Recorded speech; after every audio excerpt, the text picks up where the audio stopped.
ขังเป็นต้นธาตุน้ำ12ก็จะมีน้ำดีน้ำเสลดน้ำเหลืองน้ำเลือดเหงื่อมันข้นเป็นต้นนะครับทั้งหมดทั้งมวลที่กล่าวมานั่นก็คือพิจารณาโดยความเห็นเป็นปฏิกูลเห็นสิ่งเหล่านี้โดยความเป็นปฏิกูลตามที่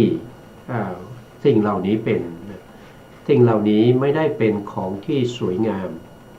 สิ่งเหล่านี้ไม่ได้เป็นของที่น่าเข้าไปเพลิดเพลินยินดีแต่เป็นไปด้วยโทษเป็นไปด้วยภัยเป็นสิ่งที่น่าเบื่อเป็นสิ่งที่น่าที่จะหาทางออกจากสิ่งเหล่านี้นอกจากปุถุชนผู้ไม่ได้สดับเป็นคนที่ไม่ได้เห็นภาริยะเป็นคนที่ไม่ฉลาดในคำสั่งสอนของสัตบุรุษก็เข้าไปเพลิดเพลินยินดีอยู่ในสิ่งเหล่านี้จึงทำให้เกิดการเวียนว่ายอยู่ในสังสารทุกข์โดยไม่มีที่สิ้นสุดไม่รู้ว่าเบื้องต้นอยู่ที่ไหนเกิดแล้วก็ตายตายแล้วก็เกิดเกิดแล้วก็ตายตายแล้วก็เกิดวนเวียนอยู่อย่างนี้นับภพนับชาติไม่ถ้วนแต่ก็ยังไม่รู้และก็เข้าใจตามความเป็นจริงที่เขาเป็นอยู่อันนั้นเป็นเหตุให้เราจะต้องมีผมขนเล็บฟันหนังต่อไปในภพหน้าแล้วสิ่งเหล่านี้ก็เป็นเหตุเป็นปัจจัยให้เราได้ทำกรรมแล้วก็มีผลคือวิบากและกรรมชรูปที่จะเกิดสืบกันไปอย่างนี้ไม่มีที่สิ้นสุดพระพุทธองค์ก็ได้มีพระมหากรุณาธิคุณนะครับได้แสดงตามความเป็นจริงของอาการ32เหล่านี้โดยความเป็นปฏิกูลโดยความเป็นของที่ไม่สวยไม่งามเพื่อให้เวนยสัตว์ทั้งหลายรู้และก็เข้าใจจะได้เกิดความเบื่อหน่ายแล้วก็คลายกำหนัดเพื่อให้เข้าถึงซึ่งมรรคผลนิพพานเพื่อทำกิจในพระพุทธศาสนาให้สิ้นสุดไปแล้วเราก็ศึกษามาจนตอนท้ายๆแล้วตอนนี้นะครับเราก็นำเอาพระสูตรนะครับเรานำเอาอังคุตรนิกายนะครับเอกนิบาตเล่มที่33ในพระไตรปิฎกและอัตถกถาชุด91เล่มนะครับ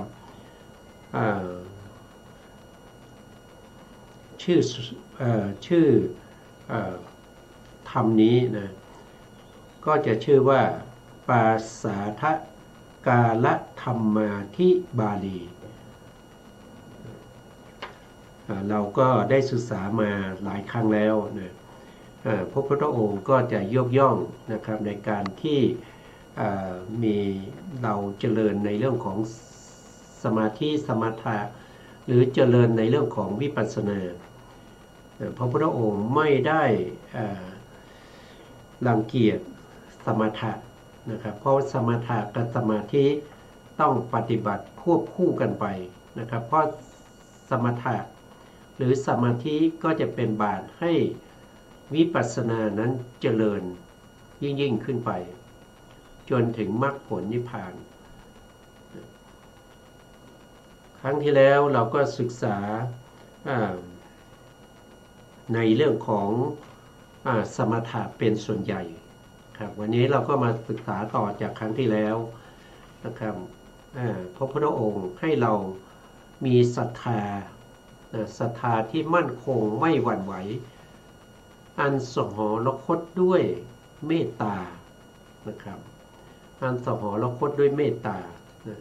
เมตตาคืออะไรเมตตาก็คืออมีความปรารถนาดีต่อสรรพสัตว์ทั้งหลายนะครับโดยมีปิยมนาปะสัตวบัญญัติเป็นอารมณ์ก็คือมีสัตว์มีบุคคลที่รักใคร่ชอบพอกันนั้นเป็นอารมณ์ก็แผ่เมตตาไปแผ่เมตตาไปแก่สัตว์ทั้งหลายเหล่านั้นพร้อมด้วยศรัทธาศรัทธาเข้าถึงความเป็นอินทรีย์ศรัทธานั้นศรัทธาอะไรก็ศรัทธาในคำสั่งสอนของพระสัมมาสัมพุทธเจ้ารู้และก็เข้าใจว่าการแผ่เมตตานี้เป็นการทำให้เกิดความสบายแก่จิตทำให้จิตนั้นไม่กระจัดกระจายนะครับไม่เกินคนทำให้จิตนั้นเป็นไปด้วยดีกำจัดเสียซึ่งนิวรณ์ทั้งหลายเชื่อแล้วก็ศรัทธาในคำสั่งสอนของพระพุทธเจ้าอย่างนี้อย่างแรงกล้าจนถึงระดับเป็นอินทรีย์คือผู้ปกครองผู้เป็นใหญ่ในสภาวะธรรมที่เกิดร่วมกับตัวเองแล้วก็เจริญเมตตาไปด้วยพระพุทธองค์ก็ได้ยกย่องนะครับบุคคลทั้งหลายนะครับที่เจริญในเรื่องของเมตตาเจริญในเรื่องของสมาธิสมถะนะครับก็ได้กล่าวทุกครั้งนะครับว่าแม้การเจริญเมตตาที่มีศรัทธาอันสหรคตด้วยเมตตานี้แม้เพียงชั่วการเพียงลัดนิ้วมือไซภิกษุนี้เรากล่าวว่าอยู่ไม่เหินห่างจากฌานทำตามคำสอนของพระศาสดาปฏิบัติตามโอวาทไม่ฉันอาหารของชาวแว่นแคว้นเปล่าจะป่วยเก่าไปใหญ่ถึงผู้ที่เจริญสมาธินสีสหรคตด้วยเมตตาให้มากๆไม่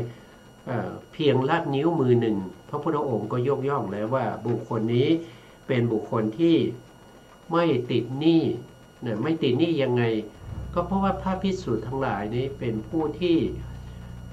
อาศัยเลี้ยงชีพด้วยอาหารบิณฑบาตที่ผู้มีศรัทธาถวายนะครับผู้มีศรัทธาที่เขาถวายนี้เขาต้องการอะไรนะครับถ้าเรามาพิจารณาดูเขาไม่ได้ต้องการ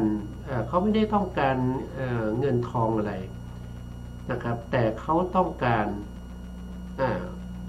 บุญนะครับเขาต้องการบุญนะครับบุญนั้นเกิดจากไหนเกิดจากการให้อาหารบิณฑบาต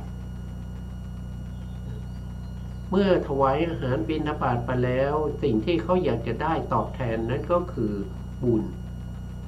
ทีนี้ผู้ที่ไปบิณฑบาตฉันอาหารของชาวบ้านมีบุญให้เขาหรือเปล่าศีลของเราบริสุทธิ์ไหมเมื่อพิจารณาโดยความเป็นศีล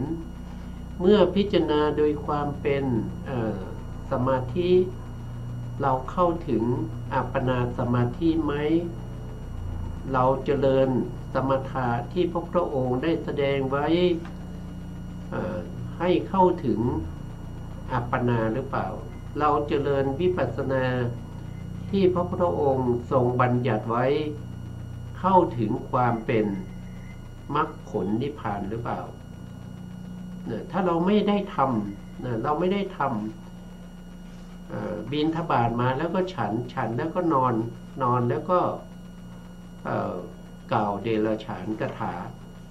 สนุกสนานไปวันๆอย่างนี้ไม่สมควรพระพุทธองค์ได้ตรัสไว้ในหลายพระสูตรว่าการปฏิบัติการทำตัวอย่างนี้ ก็คือการฉันอาหารหรือปัจจัยทั้ง4โดยความเป็นหนี้นะครับเป็นหนี้คำว่าหนี้เนี่ยก็คือต้องชดใช้นะต้องชดใช้เป็นหนี้นะครับไม่ใช่ฉันด้วยความเป็นเจ้าของนะไม่ได้ฉันเพราะเรามีคุณธรรมเอาคุณธรรมนั้นไปแลกกับอาหารบิณฑบาตหรือปัจจัย4เนี่ยอย่างนี้ก็ไม่ควรนะครับแต่ถ้าผู้ใดเจริญสมาธิอยู่ปฏิบัติวิปัสสนาอยู่นะครับศึกษาเล่าเรียนในพระธรรมคำสั่งสอนของพระพุทธองค์เพื่อให้ทรงจำไว้นะครับเพื่อจะเอาไปใช้ในคราวที่มีความจำเป็นนะสิ่งเหล่านี้เป็นบุญเป็นกุศลบุญกุศลเหล่านี้ก็จะส่งไปถึงผู้ที่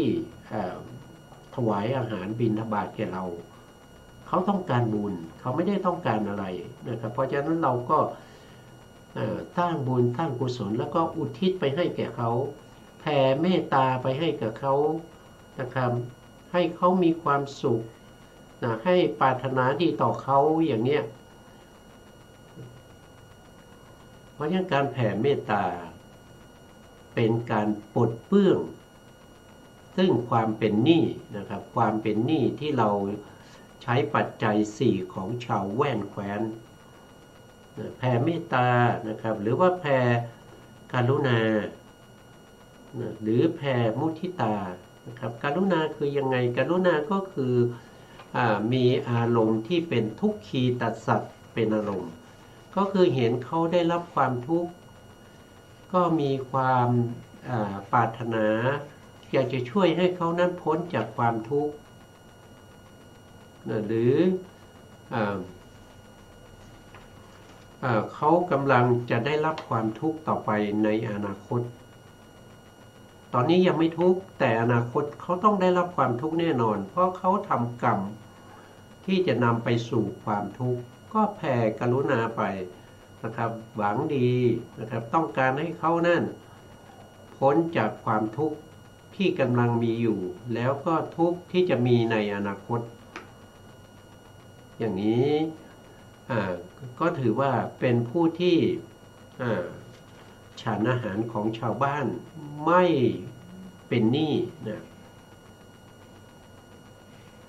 ต่อไปท่านก็บอกว่านะครับมุทิตาก็คือการพลอยยินดีนะมีอะไรเป็นอารมณ์ก็คือมีสุขีตัสสัตบัญญัติเป็นอารมณ์เห็นเขาได้ดีเห็นเขามีความสุขก็มีมุทิตานะครับยินดีที่เขามีความสุขแล้วก็พยายามส่งจิตส่งใจให้เขามีความสุขยิ่งขึ้นไปให้เขามีความสุขที่สามารถเข้าถึงคุณธรรมชั้นสูงนะครับก็คือส่งให้เขาเนี่ยได้มรรคได้ผลในโอกาสต่อไปอย่างนี้เป็นต้นนะครับอย่างนี้ก็ถือว่าบริโภคอาหารของชาวแว่นแคว้นโดยไม่ได้ติดหนี้เขานะครับคำว่าหนี้คือสิ่งที่เราต้องชดใช้เหมือนกับเราไปกู้เงินเข้ามานะครับไปกู้เงินเข้ามาเนี่ยนะครับเขาก็ต้องเรียกดอกเบี้ยนะครับถึงเวลาก็ต้องไปส่งเขานะครับเรามีไหมนะสิ่งที่เราจะต้องมีนั่นก็คือบุญนะครับบุญเกิดจากอะไรเกิดจากการประพฤติดีปฏิบัติชอบเจริญสมถะวิปัสสนาให้เข้าถึงคุณธรรมชั้นสูงแล้วก็อุทิศส่วนกุศลเหล่านี้ไปให้แก่ผู้ที่ถวายอาหารบิณฑบาตแก่เราอย่างนี้ก็ไม่ติดหนี้นะครับแล้วก็เจริญวิริยินทรีย์นะอันนี้เราก็ได้พูดไปแล้วครั้งก่อนวิริยินทรีย์ก็คือความเพียรความพยายามความพยายามก็จะมี3ระดับหนึ่งก็คือเริ่มต้นความเพียรเริ่มต้นความเพียรเริ่มต้นก็คือทำอะไรก็ตามนะครับเราก็ต้องมีการเริ่มต้นนะครับ ถ้าเราทำผิดพลาดไปนะครับหรือว่าเราอาราธนาศีลแล้วก็พลั้งเผลอนะครับพลั้งเผลอไปนะเราก็ต้องมีการเริ่มต้นใหม่ เริ่มต้นสมทานใหม่นะครับพยายามที่จะเริ่มต้นบ่อยๆนั้นดีนะครับเริ่มต้นบ่อยๆดีนะครับระดับความเพียรที่สองนั้นก็คือความเพียรที่ออกจากความเกียจคร้านได้ความเพียรที่กล้าในการที่จะลงมือประพฤติปฏิบัติสมถะวิปัสสนาเจริญเมตตาแผ่เมตตาให้แก่สรรพสัตว์ทั้งหลายอันนี้ก็คือระดับของวิริยะในขั้นที่สองวิริยะในระดับที่สูงขึ้นไปนั่นก็คือสามารถที่จะออกจากความเกียจคร้านได้แล้วก็สามารถที่จะประพฤติปฏิบัติเจริญสมถะวิปัสสนาให้ยิ่งขึ้นไปจนถึงระดับความเพียรที่ไม่ท้อถอยความเพียรที่ลุดหน้าก้าวหน้าไปจนเข้าถึงความเป็นอินทรีย์นะครับอินทรีย์วิริยะวิริอินทรีย์นั่นเองนะครับเจริญสตินทรีย์สตินทรีย์ก็คือสตินะสติเจริญสตินะด้วยวิธี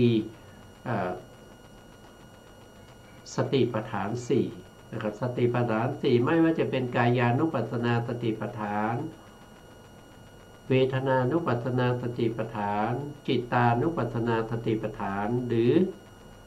ธรรมานุปัสสนาสติปัฏฐานอันนี้ทำให้สติมั่นคงสติมั่นคงมีกำลังมากสตินั้นคมชัดจนเข้าถึงความเป็นอินทรีย์ไม่ว่าจะเป็นเดินจงกรมนั่งสมาธินะครับหรือว่ากำหนดธรรมทั้งหลายเจริญสมาธิสมาธิก็คือทำให้จิตนั้นสงบทำให้จิตนั้นปราศจากนิวรณ์ทั้งหลายกำจัดนิวรณ์ทั้งหลายที่เป็นตัวที่ทำให้สมาธิท้อถอยอ่อนกำลังสมาธิก็มี3ระดับก็ได้พูดไปแล้วคณิกาสมาธิอุปจารสมาธิหรืออัปปนาสมาธิครับต่อไปก็เจริญปัญญินทรีย์ปัญญินทรีย์ก็คือปัญญานะครับปัญญาที่เราเจริญนะครับก็อยู่ในมหากุศลมหากุศลญาณสัมปยุตประกอบด้วยปัญญาปัญญานั้นเป็นตัวที่เราเจริญนะครับเราเจริญมหากุศลที่มีปัญญานะครับปัญญาสติสมาธินะครับวิริยะโดยมีปัญญานั้นเป็นประธานเพราะปัญญาเป็นใหญ่เป็นผู้ปกครองเรียกว่าปัญญินทรีย์เจริญศรัทธาภละศรัทธาภละก็เหมือนกับสัตทินทรีย์นั่นแหละเพียงแต่ต่างกันที่พยัญชนะใช้อินทรีย์หรือภละเท่านั้นเองมีลักษณะหรือความเป็นไปวิธีปฏิบัติเหมือนกันเจริญวิริยะพละวิริยะพละก็มีการกำจัดอกุศลนะครับไม่ให้อกุศลเกิดขึ้นอีกทำให้กุศลที่ยังไม่เกิดขึ้นแล้วก็รักษากุศลนั้นให้เจริญยิ่งขึ้นไปทั้งวิริยะแล้วก็ทั้งพละก็เช่นเดียวกันนะครับเจริญสติพละสติพละก็เช่นเดียวกันกับสตินทรีย์ที่ในอินทรีย์นะครับสตินี้เป็นธรรมที่เราจำปรารถนาในทุกที่นะครับแล้วก็สตินี่ยิ่งมากยิ่งดีนะครับไม่เหมือนกับศรัทธาที่ยิ่งมากแล้วก็ปัญญาน้อยอย่างนี้ไม่ดีนะครับศรัทธากับปัญญาต้องควบคู่กันไปถ้าศรัทธามากปัญญาน้อยนะครับอันนี้ก็จะเกิดความเชื่อในทุกอย่างนะครับเชื่อทุกอย่างงมงายไปในที่สุดนะถ ถ้ามีปัญญามากศรัทธาน้อยปัญญานั้นก็จะเป็นตัวอุปสรรคนะครับคือไม่ลงมือปฏิบัติมีแต่ข้อซักถามมีแต่ความกังวลถามซ้าย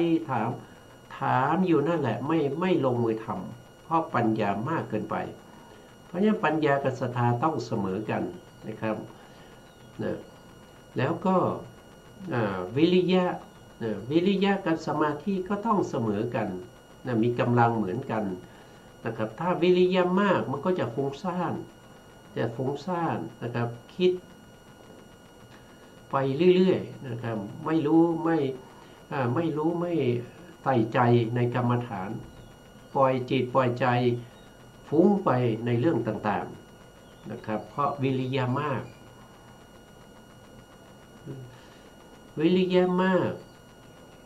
สมาธิน้อยนะครับจึงฟุ้งซ่านถ้าสมาธิมากวิริยะน้อยจะทำให้บุคคลนั้นนะครับง่วงเหงาหานอนเกียจค้านนะเพราะว่ากำลังของสมาธิมันสงบแนบนิ่งเกินไป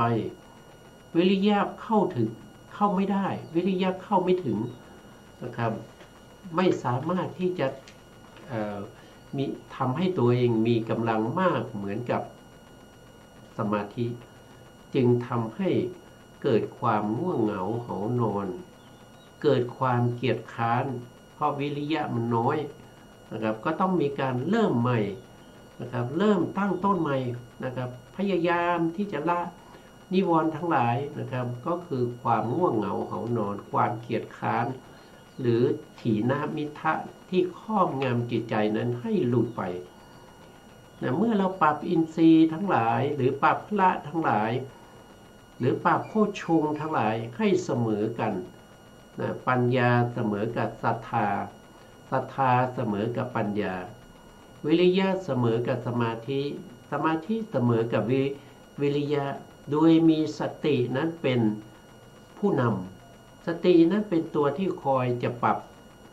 อินทรีย์ทั้งหลายเพราะฉะนั้นสติต้องมีมากยิ่งมากยิ่งดีสติไม่มีคำว่าเกินสติมีแต่คำว่าขาดนะครับอันนี้ก็คือเรื่องของสตินะต่อไปนะครับเจริญสมาธินะสมาธิพละนะครับตรงนี้เป็นสมาธิพละนะ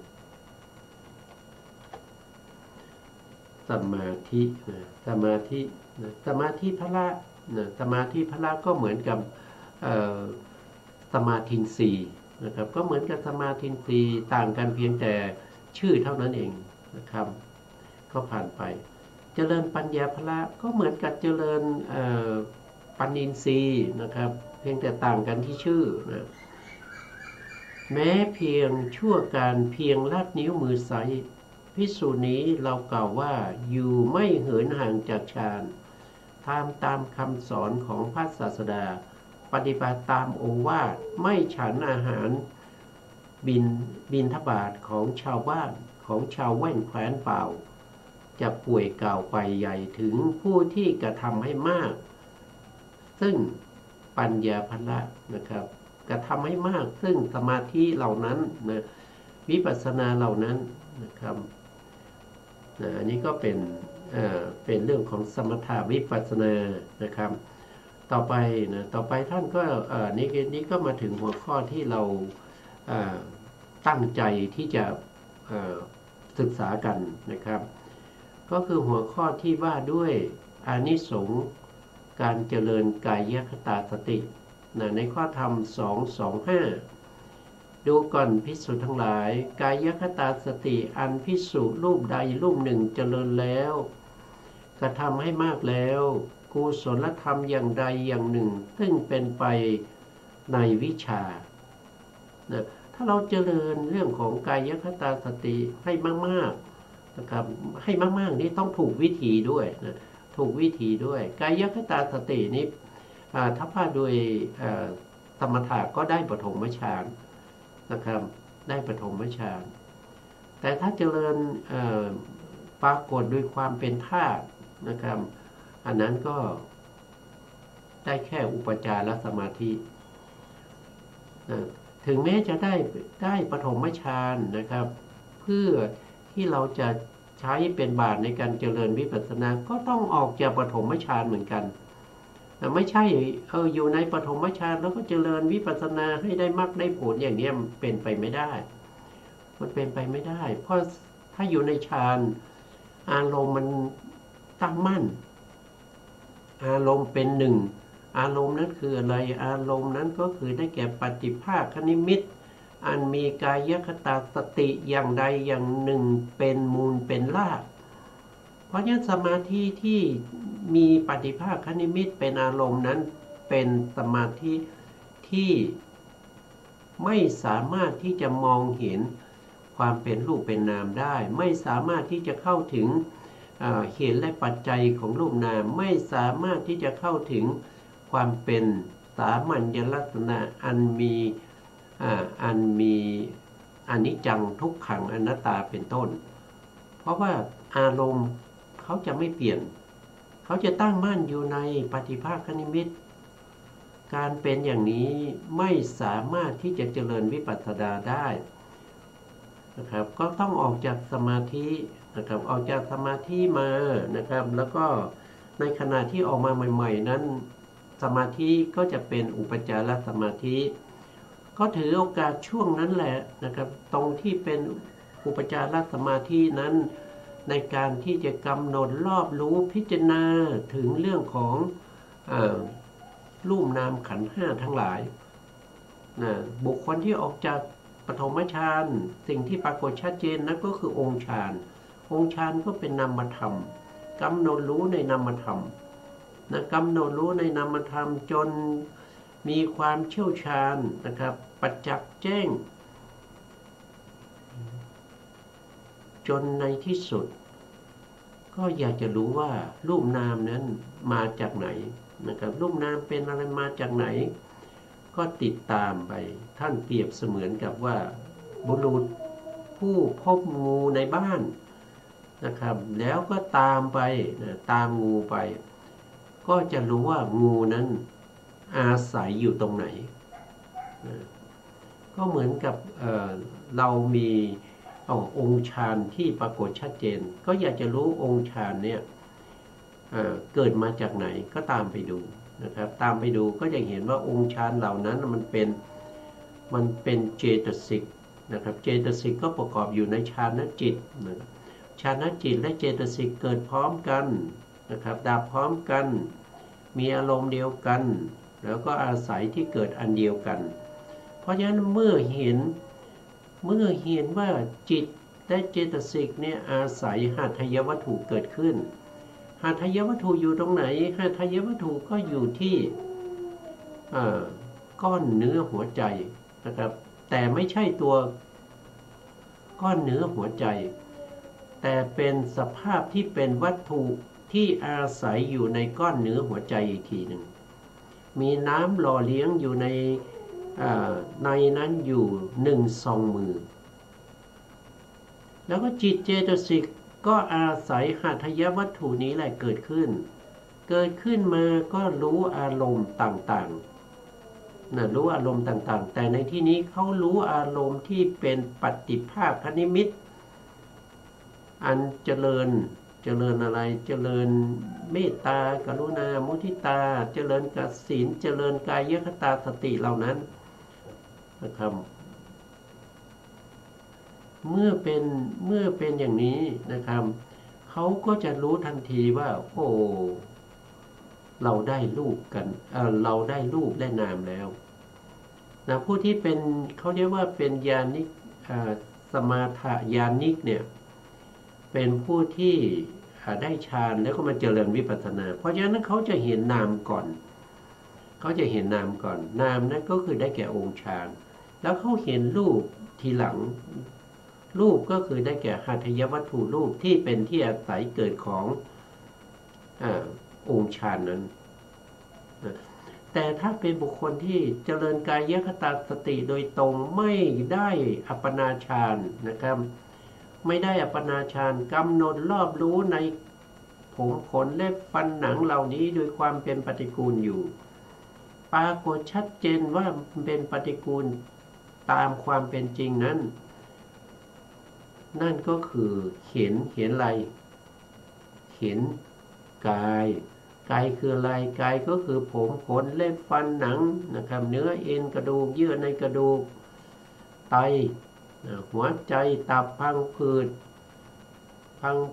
ม้ามปอดแล้วก็ไส้ใหญ่ไส้น้อยอาหารใหม่อาหารเก่ามันสมองอันนี้ก็เป็นธาตุดินเป็นธาตุดินเป็นอะไรธาตุดินเป็นรูปนะมันเป็นรูปมันไม่ใช่นามนะก็เห็นรูปก่อนเห็นรูปก่อนทีนี้เห็นรูปได้ชัดเจนนะครับก็รู้ได้อีกว่ารูปที่เราเห็นนะอะไรคือตัวเห็นอะไรคือตัวรู้ว่าอันนี้คือรูปคือเป็นรูปที่เป็นปฐวีมีผมขนเล็บฟันหนังเป็นต้นตัวที่เข้าไปรู้คืออะไรก็คือตัวจิตถ้าไม่มีจิตเราจะไม่รู้ว่าอันนี้คือผมขนเล็บฟันหนังเพราะมีจิตนี่แหละเป็นตัวที่เข้าไปรู้จิตเป็นอะไรจิตเป็นนามธรรมเพราะฉะนั้นก็เห็นรูปก่อนแล้วก็เห็นนามอันนี้คือปฏิบัติวิปัสสนาโดยตรงไม่ใช่เป็นประเภทที่เป็นสมถะญาณิกเขาเรียกบุคคลเหล่านี้ว่าเป็นวิปัสสนาญาณิกนะครับอันนี้ก็เป็นเรื่องของการเข้าถึงมรรคผลนิพพานนะครับมีอยู่ทางเดียวนะทางนั้นก็คือเจริญวิปัสสนาเจริญสติปัฏฐานนะครับสติปัฏฐานเวลาเราเจริญมากๆผลที่ได้ก็คือวิปัสสนานะครับเริ่มต้นที่สติปัฏฐาน4มีกายานุปัสสนาสติปัฏฐานเป็นต้นมีถึง14ปัพพะมีถึง14อย่างนะครับมีตั้งแต่อานาปานสติปัพพะอานาปานปัพพะนะไม่ใช่มีสติอานาปานปัพพะแล้วก็อิริยาบถปัพพะสัมจตุสัมปัชชยปัพพะแล้วก็มีกายมีปฏิกูลมนสิการปัพพะหรือเรียกว่าเป็นกายคตาสติแล้วต่อมาเราก็จะได้เรียนต่อไปนั่นก็คือเรื่องของเขาเรียกว่าเป็นจตุธาตุววัฏฐานก็คือกำหนดรู้ในธาตุในที่นี้หมายถึงธาตุที่เป็นปฐวีธาตุอาโปธาตุวายโยธาตุเตโชธาตุถ้าจบกายคตาสติเราก็จะไปต่อในเรื่องของจตุธาตุววัฏฐานต่อไปอันนี้ก็5นะครับแล้วก็ยังมีในส่วนที่เป็นเขาที่ว่าโดยทั่วไปเขาจะเรียกว่าเป็นปัจฉา9นั่นก็คือเรื่องของซากศพเขาจะเรียกว่าเป็นนาวสีวกะทิกะปะพะก็จะมีอยู่9อย่างด้วยกันศพที่ตายได้วัน2วันศพที่กำลังขึ้นอืดศพที่กำลังเปื่อยเน่าหนอนกำลังชอนชัยนะครับแตกปีน้ำเหลืองน้ำหนองกำลังไหลเยิ้มศพที่ขาดจากกันนะครับหรือศพที่กระจัดกระจายนะครับศพที่มีร่างกระดูกมีเอ็นรัดอยู่ศพที่ไม่มีเอ็นรัดนะครับมีแต่กระดูกนะครับกระจัดกระจายนะครับแล้วก็ศพที่กระจายกระดูกที่ป่นเป็นเท่าป่นเป็นเท่าอันนั้นก็เป็นเรื่องของซากศพอีก9อย่างนะครับเราก็จะศึกษากันไปเรื่อยๆนะครับศึกษากันไปเรื่อยๆในแต่ละหมวดนะครับทุกหมวดเราก็จะศึกษาที่อยู่ในกายคตาสติที่อยู่ในกายานุปัสสนาสติปัฏฐานนะครับตั้งแต่กายานุปัสสนาสติปัฏฐาน14ปัพพะเวทนานุปัสสนาสติปัฏฐาน1ปัพพะแต่มีอยู่9ข้อนะครับแล้วก็จิตตานุปัสสนาสติปัฏฐานมีอยู่1ปัพพะแต่มีจิตอยู่ถึง16ข้อ แล้วก็สุดท้ายก็ไปศึกษาในเรื่องของธรรมานุปัสสนาสติปัฏฐานนี่ก็จะมีธรรมอยู่5หมวดมีธรรมอยู่5หมวดเช่นอุปทานขันธ์5อุปทานขันธ์5ปัปพะนิวรณ์ปัปพะนะครับแล้วก็มีธาตุธาตุปัปพะอายตนะอายตนะปัปพะธาตุปัปพะสัจจะสัจจะ4สัจจะ4โพชฌงค์ทั้งหมดทั้งมวลนั้นเราจะศึกษาไปจนกว่าจะหมดหรือเป็นไปตามอะไรก็คือตามที่เรามีโอกาสที่จะได้ศึกษาก็ศึกษากันไปถ้าไม่มีโอกาสศึกษาอันนั้นก็ทำยังไงเพราะไม่มีโอกาสนะครับก็ศึกษาเองนะครับตัวใครตัวมันอันนั้นก็ว่ากันไปนะต่อไปนะครับต่อไปก็คือกายคตาสติอันภิกษุรูปใดรูปหนึ่งเจริญแล้วกระทำให้มากแล้วกุศลธรรมอย่างใดอย่างหนึ่งซึ่งเป็นไปในส่วนวิชาวิชาเนี่ยในพระพุทธศาสนาวิชามี2ในนะครับวิชา3ก็มีวิชา8ก็มีวิชาในที่นี้ไม่ใช่วิชาทางโลกนะวิชา3ก็คือได้แก่1ก็คือบุพเพนิวาสานุสติญาณคือการระลึกชาติได้นะผู้ที่เจริญสมถะนะจนได้สมาบัติ8แล้วก็ทำอภิญญานะครับเพราะว่าบุพเพนิวาสานุสติญาณนี้เป็นอภิญญาข้อหนึ่งนะครับก็คือระลึกชาติของตัวเองนะครับที่เป็นมาแล้วในอดีตได้ตามสมควรนะครับแล้วก็ระลึกชาติของผู้อื่นนะจะได้มากน้อยขึ้นมากน้อยขนาดไหนก็ขึ้นอยู่กับผู้นั้นจะมีบุญบารมีมากน้อยเท่าไหร่ถ้าเป็นพระพุทธเจ้าเนี่ยก็ระลึกได้ไม่มีขีดจำกัดนะแต่ถ้าเป็นอัครสาวกเช่นพระสารีบุตรพระโมคคัลลานะก็ระลึกได้ถึง1อสงไขยกับแสนมหากัปถ้าเป็นอสิติสาวกก็ระลึกได้ถึง100,000มหากัปแต่ถ้าเป็นพระอรหันต์ทั่วไปเนี่ยนะครับก็ระลึกได้ตามสมควรแก่บารมีที่ตัวเองมีอยู่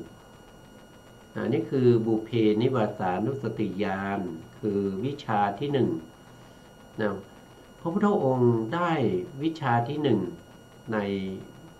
ในคืนวันเพ็ญเดือน6วิสาขบูชาในวันที่กำลังจะได้ตรัสรู้เป็นพระพุทธเจ้านะครับในปฐมยามนะครับได้บุพเพนิวาสานุสติด้วยการเจริญอานาปานสตินะครับแล้วก็ได้บุพเพนิวาสานุสติญาณคือวิชาที่1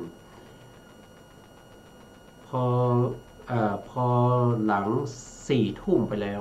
นั่นเรียกว่าเป็นมัชชิมยามนะครับก็คือหลังจาก4 ทุ่มไปจนถึงตี 2นะอันนั้นพระพุทธองค์ก็พิจารณานะครับพิจารณากำหนดรู้ในเรื่องของปฏิจจสมุปบาทนะครับกำหนดรู้ในปฏิจจสมุปบาทจึงทำให้พระพุทธองค์ได้วิชาที่2มานั่นก็เรียกว่าเป็นวิชาที่ชื่อว่าจุตูปปาทญาณก็คือวิชาที่รู้ความจุติแล้วก็ปฏิสนธิของสัตว์ทั้งหลายเมื่อสัตว์นี้ตายจากบุคคลนี้แล้วก็ไปเกิดเป็นอะไรอยู่ที่ไหนภพภูมิไหนเป็นบุคคลใดรู้ได้อย่างชัดเจนแจ่มใสไม่มีที่ขัดข้องคือจุตูปปาทญาณอันนี้ยังอยู่ในส่วนที่ยังเป็นโลกียะยังไม่ได้เป็นพระพุทธเจ้านะครับใกล้จะได้เป็นพระพุทธเจ้าแล้วหลังจากนั้นนะพระพุทธองค์ก็เจริญปฏิจจสมุปบาทนะครับโดยความเป็นอนุโลมและก็ปฏิโลมไปจนถึง เขาเรียกว่าตรงนี้ตั้งแต่ตีสองเนี่ยไปถึง6 โมงเช้าเนี่ยเขาเรียกว่าเป็นปัจฉิมยามเมื่อใกล้จะถึง6 โมงเช้าเนี่ยพระพุทธองค์ก็ได้วิชาที่สามมา นั่นก็คือวิชาอาสวัคยญาณอาสวัคยญาณก็คือเกิดขึ้นวิชานี้เกิดขึ้นพร้อมด้วยอรหันตผลพร้อมด้วยอรหันตผลนั่นก็คือหมายความว่าพอพระพุทธองค์ได้อรหันตมรรคกำจัดอนุสัยกิเลสทั้งหมดในขันธสันดานนะหรืออกุศล9 กองก็ถูกกำจัดไปจนหมดสิ้นแล้วมรรคจิตก็ดับลงผลจิตก็เกิดขึ้นนะผลจิตเกิดขึ้นพร้อมด้วย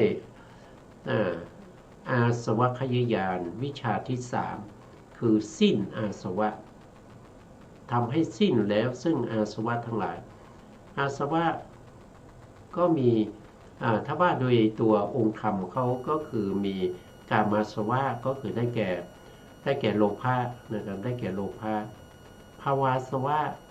ก็ยังได้แก่โลภะอยู่แต่เป็นโลภะประเภทที่ละเอียดนะครับมีความยินดีติดใจในภพชาติหรือติดใจในรูปภพอรูปภพอรูปฌานรูปฌานทั้งหลาย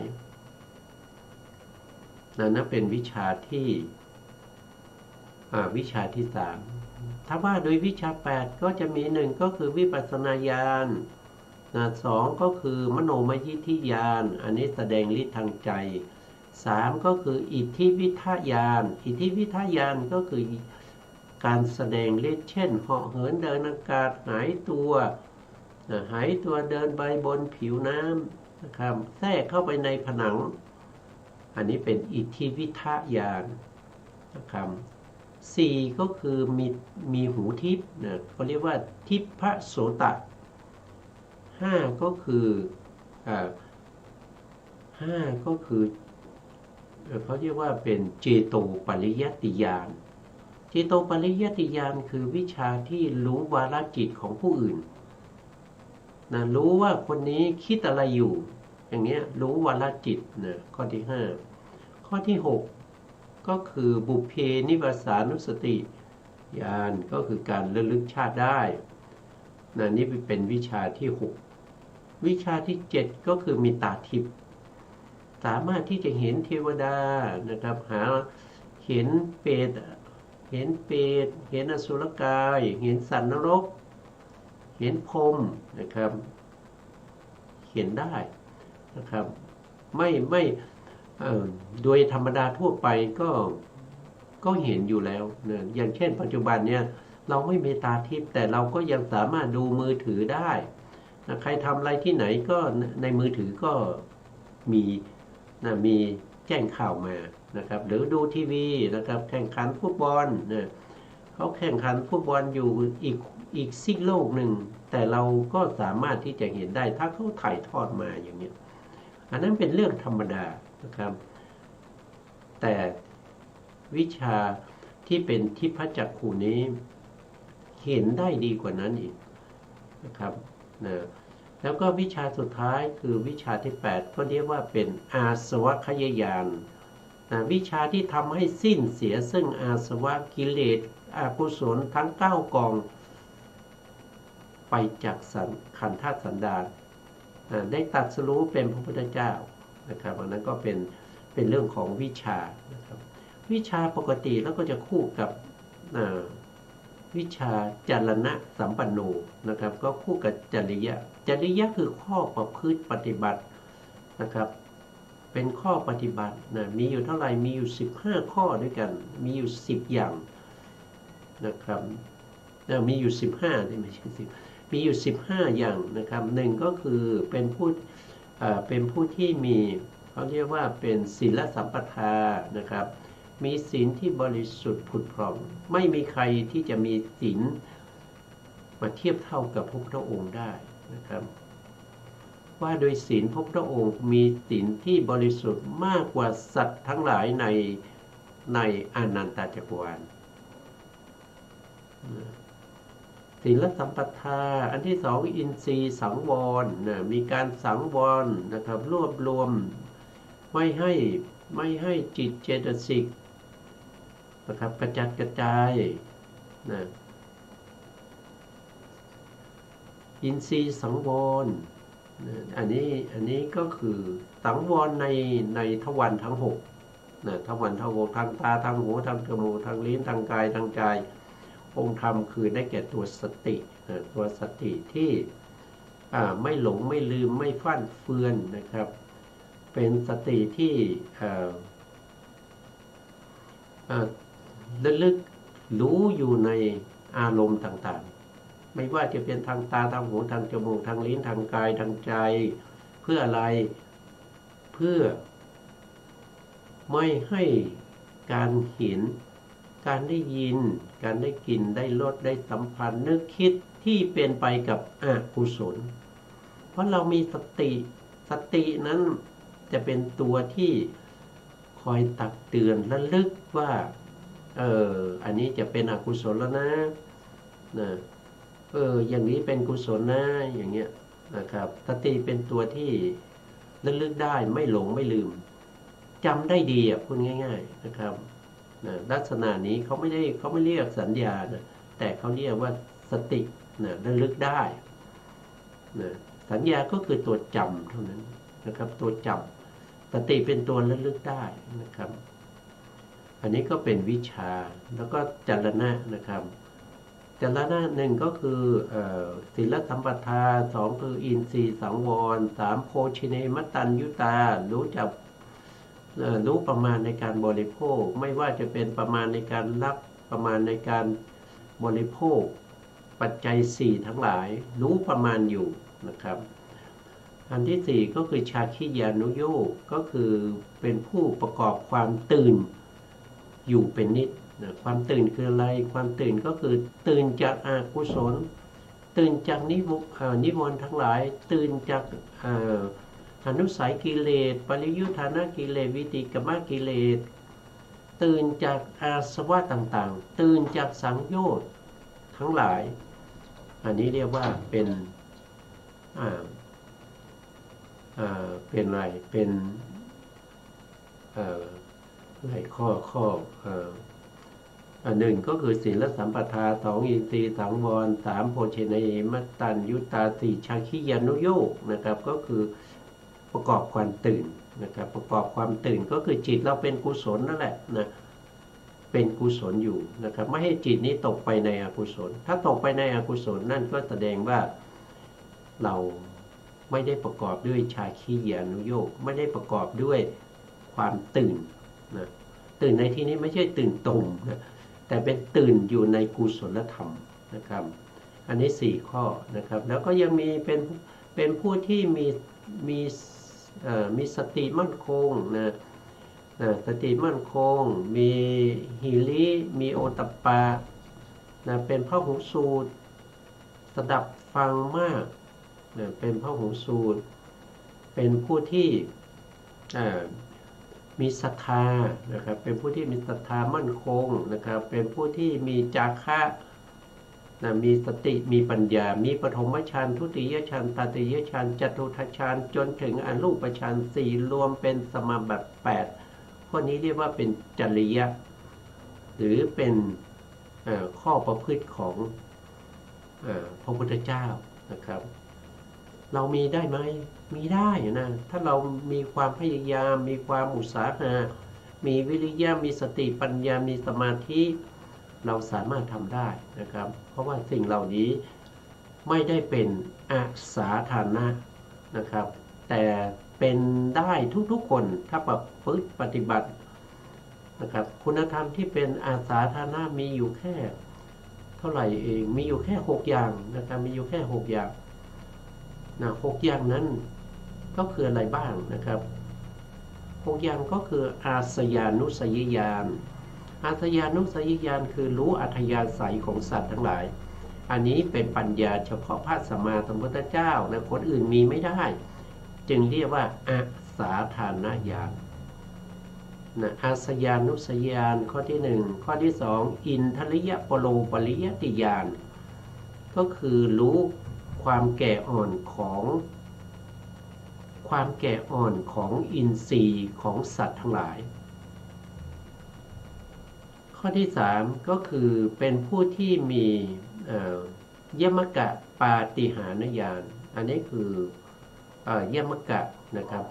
แสดงธรรมเป็นคู่นะครับมีปูชามีวิสัชนามีแสดงธรรมได้เป็นคู่หรือว่าแสดงฤทธิ์ฤทธิ์ก็แสดงเป็นคู่ได้มีสายน้ำขวามีสายน้ำออกทางพระบาทขวามีสายไฟออกมีท่อไฟออกทางพระบาทซ้ายอย่างเนี้ยไม่มีใครแสดงฤทธิ์ยมกะปาฏิหาริย์ได้ไม่มีใครสามารถที่จะแสดง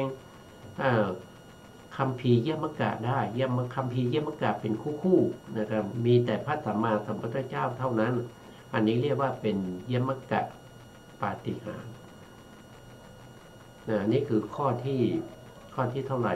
นะข้อที่5ข้อที่4ข้อที่4ข้อที่5มีพระมหากรุณาสมบัติญาณอันนี้เฉพาะพระสัมมาสัมพุทธเจ้ามีพระมหากรุณายิ่งใหญ่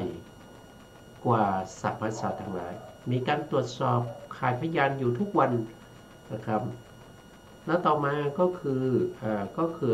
เขาเรียกว่าสัพพัญญุตญาณข้อที่5สัพพัญญุตญาณรู้ทุกสิ่งทุกอย่างนะครับถ้าอยากรู้หมดนะไม่มีอะไรที่จะทำให้ไม่รู้ไม่ได้สัพพัญญุตญาณแล้วข้อสุดท้ายข้อที่6นั่นก็คืออาณาวรณญาณญาณที่ทำลายเสียซึ่งเครื่องกีดขวางนะครับในการที่จะไม่ให้รู้อันนี้เป็นญาณของพระพุทธเจ้าเรียกว่าเป็นอาสาธนญาณนะครับมีอยู่ทั้งหมด6อย่างนะครับส่วนญาณอื่นเนี่ยไม่ได้เป็นอาสาธนะเพราะฉะนั้น